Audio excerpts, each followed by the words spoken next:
defender of internet freedom in Washington. In the fight against SOPA and PIPA, for a long time he was a digital Don Quixote, until overnight millions of Americans rallied to his side. He continues his nonstop work to ensure the internet remains history's greatest engine of social and economic progress. I am thrilled to welcome Senator Wyden to the epicenter of innovation, the International CES.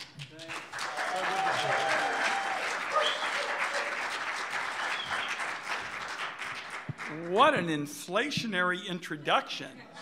I don't know if Mike was up having his caffeine or what, but I think it'd be cruel and unusual punishment to give you a big filibuster at 9 o'clock in the morning, and so if you're trying to get a little Red Bull into you or something to get started, I thought I might kind of turn the old phrase about Vegas on its head. I think we all know that the classic description of Vegas is what happens in Vegas stays in Vegas.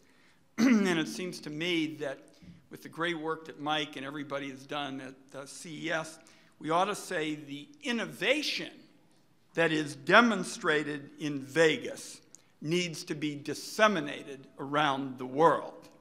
And I think that with the good work CES is doing in terms of trying to highlight the opportunities for domestic and international progress as it relates to the internet economy, we should give them a special salute. And Michael, to you and all the the folks at CES, I think it's also important to talk about the threats and challenges for the internet as well.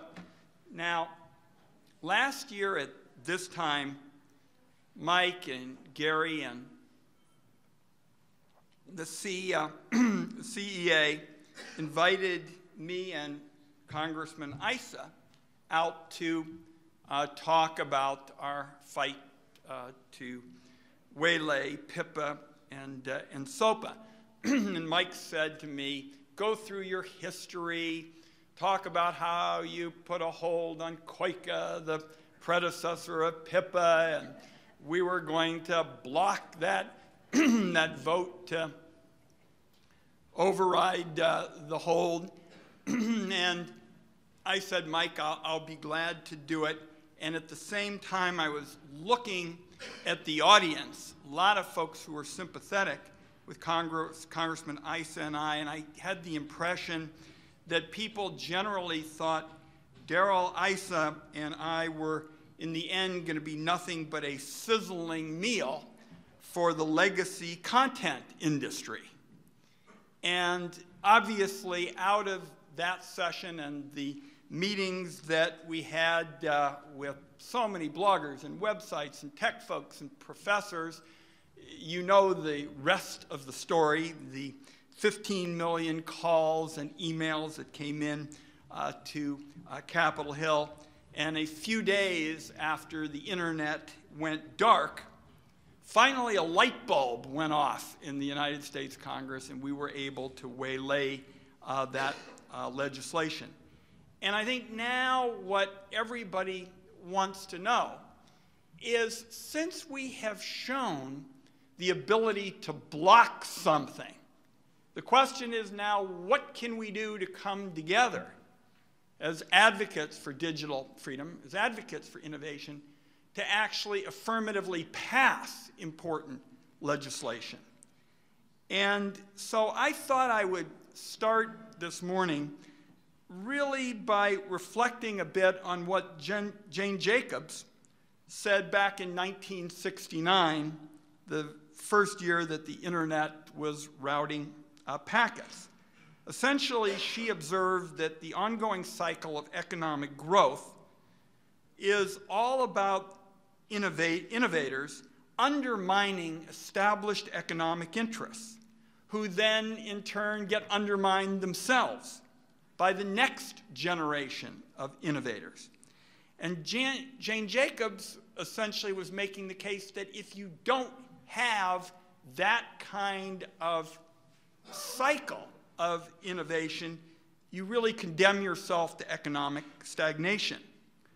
And stagnation is the natural outcome of the ability of the incumbent interests to hotwire the system, to rig the system in their favor because they have superior political and economic power, and they employ all these middlemen who are so effective in Washington. They have public relations firms, they have lobbyists, they have super PACs, and now they have these creatures that are particularly insidious, so-called social welfare organizations that are really political action, operations, and can get tax breaks for what they're doing.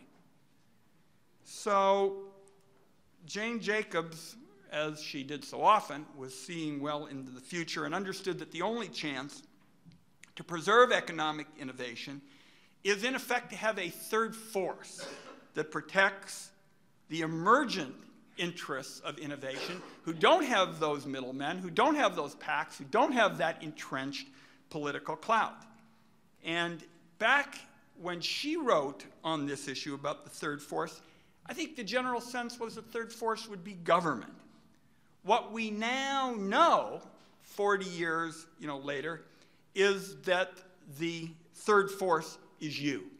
And those activists in the cause of internet freedom and activists in the cause of the digital economy, and they include the 15 million people who the United States Congress heard loud and clear last January and had such enormous clout on the political process. Now, make no mistake about it. Legislators have to do their part. And there are Democrats and Republicans from all across the political spectrum who see the importance now for innovation and who are going to stand in the way of those who would, as I would characterize it, try to hotwire the system to favor the incumbents and harm innovation. Now, to kind of set the backdrop about what these incumbents are about and how often their position is hypocritical, they, not infrequently, seek special help from the government, claiming that they want a marketplace that doesn't involve government intervention. But to demonstrate that they really don't get it, they miss the fact that the way you can best promote markets and efficiency and innovation is to have a role for government that addresses market failures, blocks cartels, blocks monopolies, and holds back the anti-competitive forces that really interfere with the most effective operations of free enterprise and the innovations that are produced. A legitimate function of government is, in fact, to defend the market against the forces that interfere with efficient function. So that's where you come in, and that's what I want to spend a few minutes on, because if we play offense around an agenda for innovation, for internet innovation, we can, to use the language of the almighty Oregon Ducks, we can win the day. So with that in mind, here are a few of the ideas about the big challenges that we face. And let me kind of put this under what I think is the appropriate banner for the internet innovation agenda, which I would describe as the centerpiece of our agenda should be guaranteeing innovators the freedom to compete. Here's what the freedom to compete in the marketplace means. First, it has to begin with access to the internet. Internet service providers, wired or wireless, must be barred from practices that discriminate against specific content. The open internet order established by the Federal Communications Commission is, in my view, a good place to start, but it doesn't go far enough because it is not comprehensive. Most of Las Vegas this week, for example, will access the internet through their wireless connection, which is not fully subject to the FCC order. It's clear that consumers across this country are going to benefit if there's more competition among internet service providers. That is not the case today. The Federal Communications Commission estimates that 96% of the population has only one or two wireline ISPs to choose from. Now, if a provider wants to slow consumers' internet connections in order to discriminate against a provider of content, my view is they should face the antitrust laws. Senator Franken and I are working on legislation now to do just that, to strengthen the antitrust laws in order to ensure that the major ISPs cannot use their market dominance to pick online winners and losers. A similar threat to competition, and I really want to commend Gigi Sohn and Public Knowledge for their great work on this, is broadband data caps. Now, a case can be made for data caps that manage congestion, manage a scarcity of bandwidth, but they shouldn't be used to create scarcity in order to monetize data. The internet is too important for our common interest to enable bits and bytes to be viewed only in terms of dollars and cents. It is time for legislation to establish disciplines on data caps that give innovators and entrepreneurs the opportunity that is a pillar of our nation's economic growth, the freedom to compete. Promoting this freedom begins with the internet connection, but it has to be rooted throughout the internet ecosystem. A related concern is the effect of software patents on America's ability to innovate. I believe it's time for Congress. This is what happens when you have a baby. A month ago, Scarlett Willa Wyden was born to my wife and I. Pictures available on my iPhone after the program. But you lose your voice early in the day. On software patents, Congress ought to begin a review, a cost-benefit analysis of software patents' contribution to the economy. The acquisition of these patents appears less about deploying innovation and more about deploying a legal arsenal. The patent system should not, as Julie Samuels at EFF has said, operate as a tax on innovation. That is the case today. How are you promoting innovation if you stand behind a law that enables a few lines of code to be patentable for 20 years? Software is different than many new innovations in America. It is a building block, in effect, a set of instructions that we ought to be continually trying to build on and improve, and I think we clearly have to put in front of policymakers a need to review and look at this cost-benefit analysis of software patents' contribution to the economy. Now, no discussion of an innovation agenda can take a pass on privacy. For example, it is especially troubling that the documents Americans leave lying around on their kitchen counter space receive more privacy protections than the content Americans store in the cloud.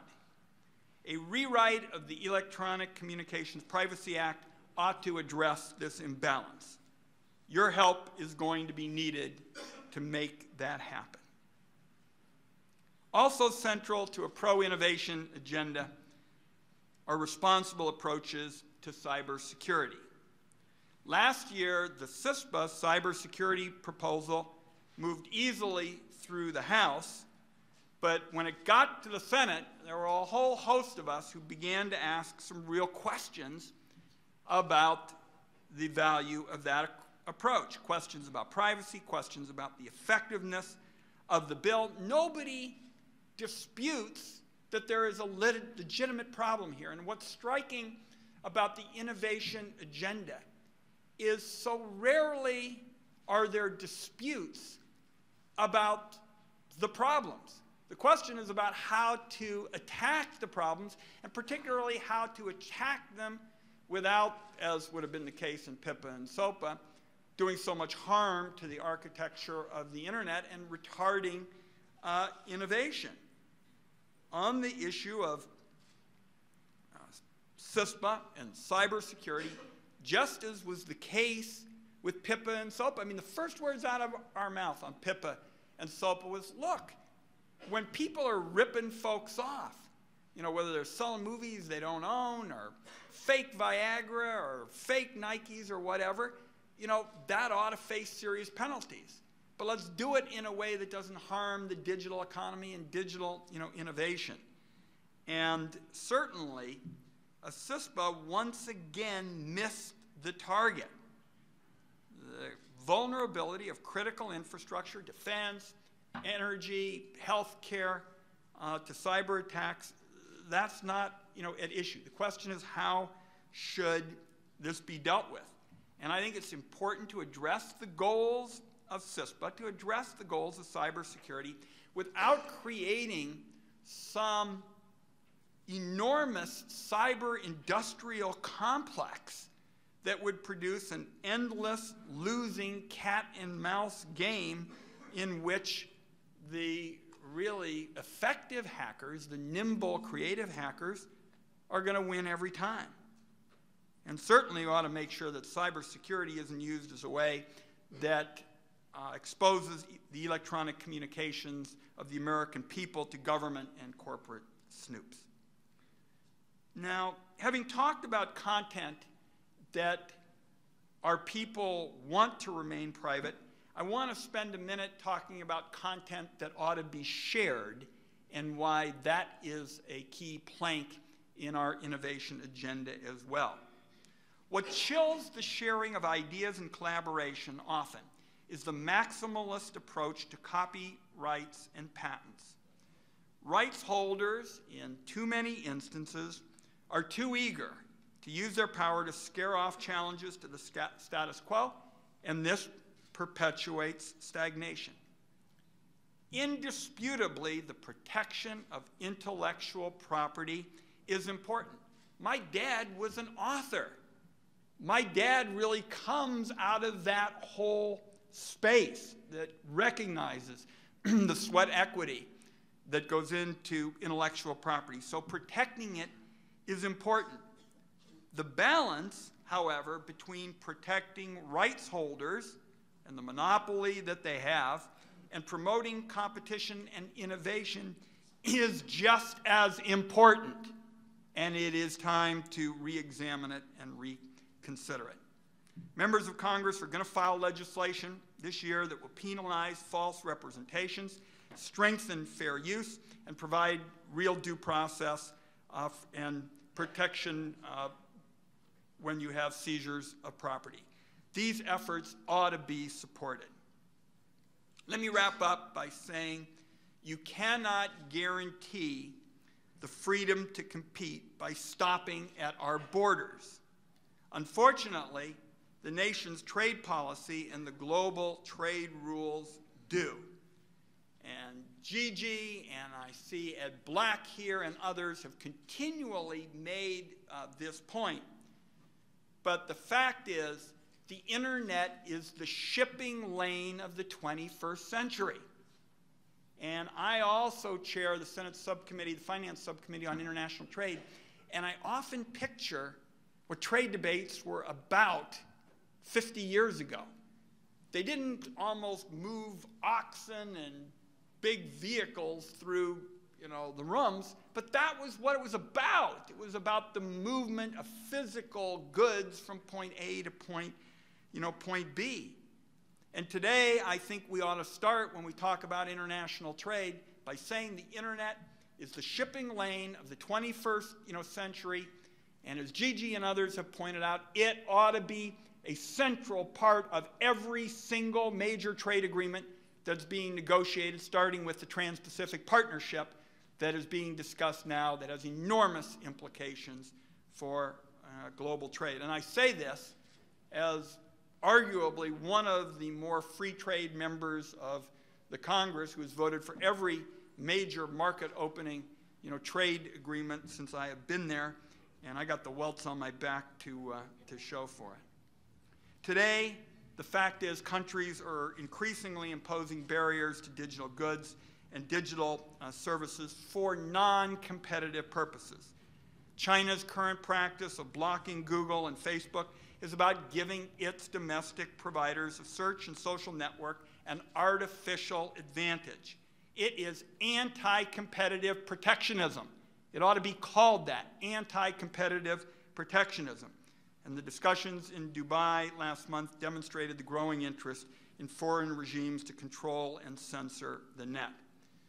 I hope that the Congress, working with the administration, will lay out clear statutory negotiating instructions that require that it seek, as part of these trade agreements, open internet disciplines. It ought to start with the Trans-Pacific Partnership, but it ought to extend to all major trade discussions. Let me close with this. I remember starting in this whole discussion kind of when I had a full head of hair and rugged good looks back when I came to the Senate in 1995. And not very long after that, everybody saw that the Congress wasn't really getting quickly into the issues, and the internet was compared to a series of tubes, and you all remember that discussion. And when you look back at what's been achieved in really, I guess you'd have to say 15 years, certainly no more, starting with the huge win to establish Section 230 of the Communications Decency Act so there wouldn't be secondary liability for websites and the like. An enormous amount of progress has been made, culminating, of course, in the win over PIPA and SOPA. But there's also a lot more heavy lifting to do. And I think there's an opportunity for the coalition of innovators for digital freedom to broaden out and pick up new friends who are going to say, at a time when we're worried about our kids and our grandkids having economic opportunities that are at least as attractive as ours. Because right now, the popular wisdom is the kids won't have what their parents. You're in the space that can respond to those desires. We're part of something that I think can be very bigger. It can be much bigger. And that is the ability to create the high-skill, high-wage jobs that America is hungry for.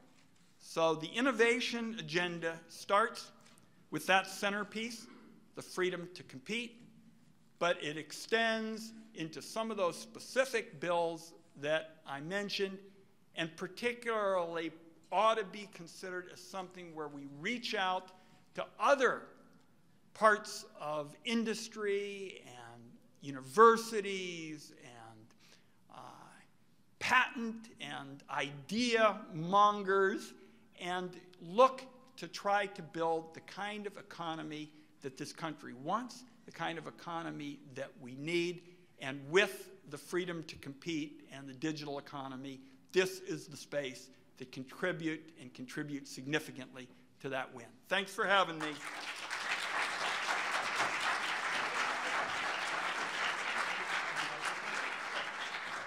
Wow, that was exciting and inspiring stuff. But everybody, you got your marching orders. The senator has agreed to take a few questions. So I would appreciate it if you would raise your hand and then identify who you are and who you're with. Softball questions, especially welcome. Okay, yes, in the back. Is there a mic? No, speak very loudly.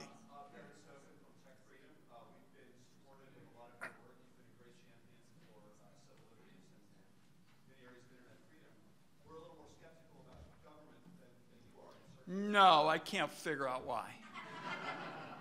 Because we're genuinely skeptical about government's ability to plan, and in general would prefer that we use antitrust laws instead of writing new limits on what you call data caps, but are actually tiered arrangements for pricing. So my question is, What is it about antitrust law that you think is inadequate today? What is it you're proposing to do to make that work better in your view? And how does it compare with your data cap bill, which sets a different standard outside of antitrust law for governing price structures for data service? Well, first of all, let's talk, because all of this is not legislation today. So let's take some time to meet with you all and others as we prepare bills. But the point, and what I tried to hammer on at the beginning, is I see government and government's role in the technology space as mostly eliminating barriers. Eliminating barriers and trying to hold off, especially those kind of incumbent interests who are sort of off working for stagnation and rent-seeking deals and the like, rather than joining people like yourself and Gigi Sohn and others on the side of innovation.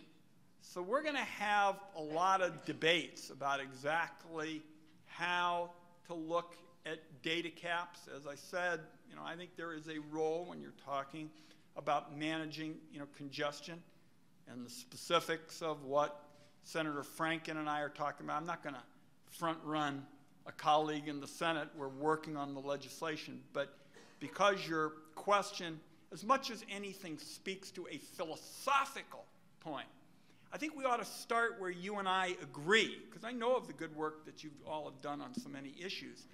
Let's start with something that we agree on. When you get a piece of legislation, start with the 80% you agree on.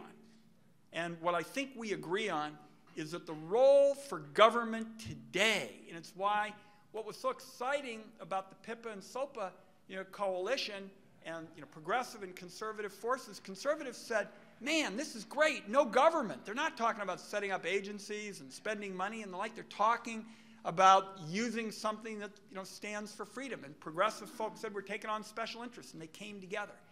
So when you talk about the 80% we agree on, I think we ought to start with right where we began 15 years ago, with the Communications Decency Act and the Internet Tax Freedom Law that I wrote and the like. Let's make sure government does no harm, number one, and the focus of government should be to eliminate barriers, to knock down barriers so we can have a bigger role for efficient markets. That's what I'm trying to do.